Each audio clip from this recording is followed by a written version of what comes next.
How many times do you have to get burned before you stop trusting an employer?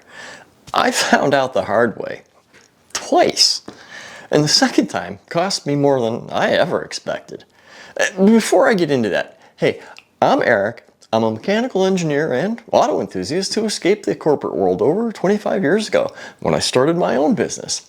From what I've noticed, most people who are unhappy at work, they're not waiting for things to get better.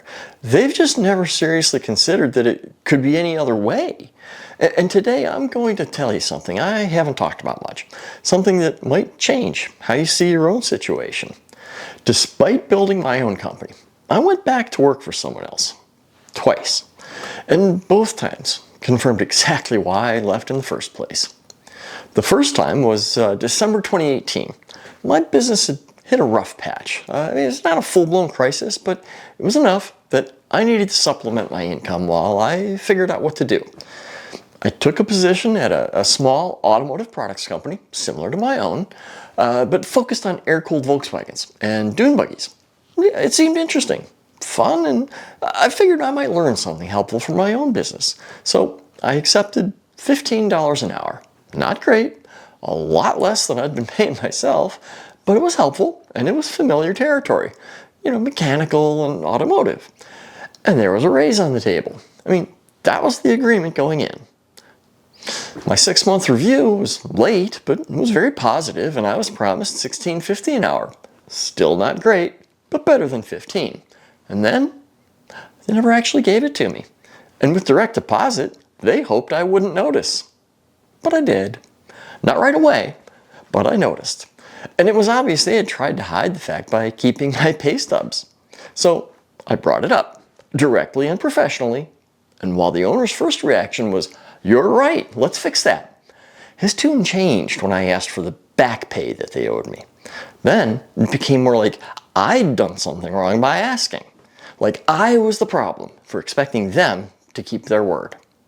Eventually, he told me I had to provide evidence that they had promised me the raise. I became pretty angry, but I didn't lose my cool. And after he said that, I decided that I needed to leave for the afternoon. Not storming out, I just needed some time away from there, to calm down. When I let my supervisor know I was heading home for the day, he assumed I was quitting. And here's the part that told me everything I needed to know. He didn't seem to care either way. That was the moment, roughly a year after starting there. Not dramatic, not some big confrontation, just a shrug.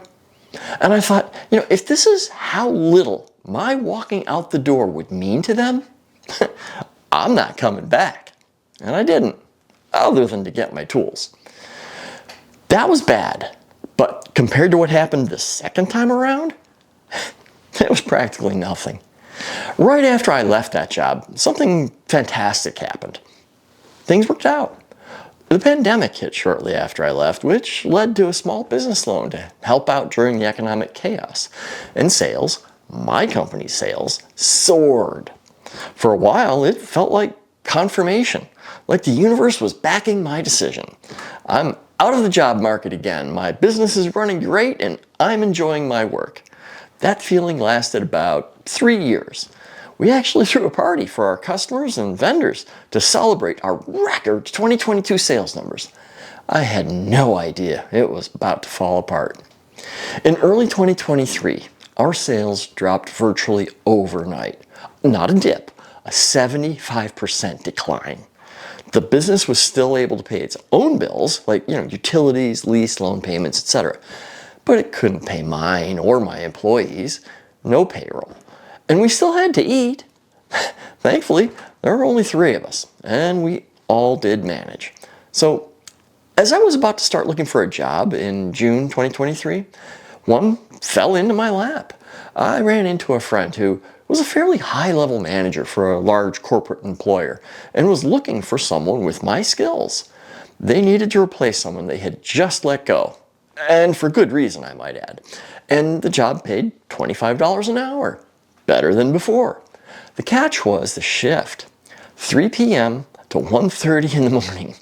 4 days a week in a refrigerated warehouse. I took it anyway, and I kept running my business alongside of it. That part I don't regret. But the job itself? Not only was I nearly always cold, there was textbook corporate dysfunction. Let me give you an example. One day, I arrived at work to find my supervisor and one of the first shift mechanics waiting for me. That alone was unusual enough to be memorable, but not a problem. I was told that a production run had already been scheduled for the next shift on a machine that wasn't designed to handle the product they wanted to run on it. And I was told it was almost ready and just needed minor adjustments. It wasn't almost ready. It needed to be heavily modified just to physically fit the product. The first shift mechanic had no idea what he was talking about, which, quite frankly, wasn't surprising. My coworker covered our entire shift's regular workload, while I spent the next 10 hours modifying that machine. I got it done and tested it as best I could right at the end of the shift. We moved the machine to the production floor and figured it was as ready as it was ever going to be. When I came in the next day, we were called out to the floor. The machine hadn't worked. We had cost them money, and I was shown a mistake I'd supposedly made. Except the machine had already been modified from how I'd left it. One of the first shift mechanics had been in there fixing it. Later, we got an email. It said, and I want to be clear about this, it said they weren't blaming us. And then it introduced a new testing protocol that would prevent this kind of problem from happening again. Nobody ever acknowledged that the problem was caused by management's poor decision, and the whole situation had been impossible from the start. The problem, apparently, was our process. I came this close to walking out that day without giving them a second's notice. The only reason I didn't was money, pure and simple. I had bills to pay and a business to keep alive, and that paycheck was the only thing standing between me and losing everything I'd built. I stuck it out because I had a reason to. I was keeping my business alive after I'd spent years building it. I wasn't ready to walk away from it, and that small business loan meant I would lose literally everything if I couldn't keep up the payments. Every shift I worked was buying time for my existing business. That's the position they had me in.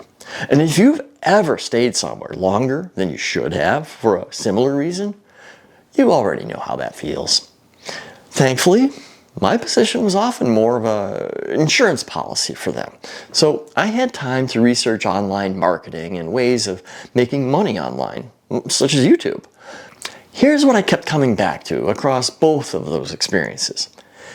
Every time I extended trust, every time I gave the employer relationship the benefit of the doubt, it cost me something. A raise that they tried to renege on, expertise that got dismissed, time I couldn't get back, and a surprising level of disrespect. That's not a complaint. It's an observation. I'm not looking for sympathy, but I want to be honest with you. If you're watching this and you've been in a similar situation where you keep showing up, keep performing, keep waiting for the organization to recognize what you bring, and it just doesn't happen, that's not a you problem. That's how the system's built, to take advantage of you. And here's the interesting thing.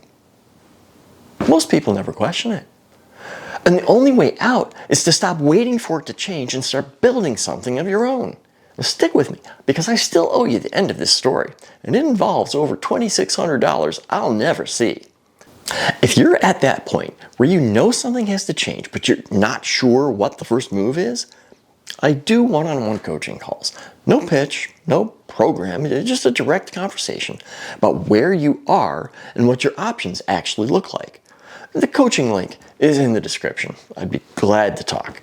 Now, back to the question I opened with. How many times do you have to get burned before you stop giving them the benefit of the doubt? Okay, here's my answer. After almost 2 years, I gave my notice. And I didn't just walk out the door. I'd grown to like my manager and was already friends with his first shift counterpart. So I stayed an extra month, voluntarily, to help find and train my replacement and make sure that the transition went smoothly. Because, that's how I operate. I didn't want to cause problems for people I'd become friends with. During that time, I had just over 100 hours of accrued paid time off that I hadn't been able to take. Why? Well, because my coworker had been on extended medical leave for months, and I was covering. No problem. I mean, I understood. I'll get paid for it when I go. Except I didn't. Somewhere along the way, without announcing it, corporate had quietly changed the PTO policy. And under the new policy, I wasn't owed what I'd earned if I left. I never got paid. And that's the thing about loyalty in an employer relationship. It's completely one-sided. You're expected to bring it every day, but they're not obligated to return it, ever. I stayed an extra month out of loyalty to the people I was working with. I even covered for a sick coworker for months, and on my way out the door, despite being told, verbally, that I'd be paid in full, corporate kept over $2,600 of my earned time, and not one manager even tried to help. I'm not the first to have gotten screwed over by an employer, and unfortunately, I know I won't be the last. To be honest, I think a lot of you already know this. You've probably had your own version of this story. Maybe it was a raise. Maybe it was a title. Maybe it was them demanding more and more from you without ever offering you anything in return. I know the details are different, but the pattern is the same. At this point, I have no plans to go back to working for an employer. And if I never do, that'll suit me just fine. 25 plus years of working for myself hasn't made me rich, but I answer to myself and to my customers, not an incompetent manager, not to a corporate policy, not to someone else's idea of what I'm worth. There's no performance reviews, no egos to stroke, no sitting in a pointless meeting wondering why you're required to be there. That's the freedom I'm talking about. And it's more valuable to me than any paycheck that I've walked away from. If you've watched this and recognized yourself in any of it, that's not surprising at all. And here's what I want you to understand. Escaping your 9 to 5 is more accessible today than most people think. You don't need a fortune to start, and you don't need to quit tomorrow. You need to believe you can.